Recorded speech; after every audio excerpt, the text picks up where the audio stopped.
এটা কারা করতেছে? এটা কারা করতেছে? City corporation. তো বলতে পারলাম না। মানে এটা কে করে দিতেছে? City corporation? না, কিরণ ভাই, কিরণ। প্রত্যেকটা ফ্লাইওভারে হবে এরকম কাজ? হ্যাঁ, হ্যাঁ। সুন্দর, খুব সুন্দর, চৌরাস্তা পর্যন্ত। খুব সুন্দর কাজ। কালকে আইসি তো ডিসি সাহেব, কিরণ ভাই, এমপি, গাড়িতে অনেকক্ষণ ভাড়া।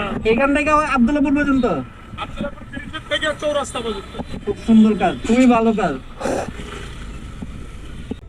হাউস বিল্ডিং থেকে কলেজ গেট পর্যন্ত বাস র্যাপিড ট্রানজিট বিআরটি প্রকল্পের অংশ হিসাবে নির্মিত প্রায় 4.5 কিলোমিটার দৈর্ঘ্য এই ফ্লাইওভারটি রাজধানীর যানজট নিরসনের লক্ষ্যে 2012 সালে কাজ শুরু হয়ে 2022 সালে উদ্বোধন করা হয়।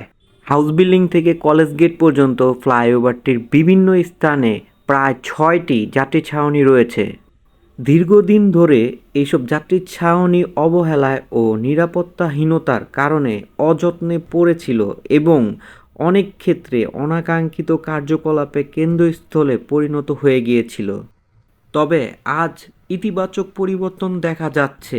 যাত্রী ছাউনিগুলোর দুই পাশের খালি অংশের সৌন্দর্য বর্ধনের কাজ চলছে।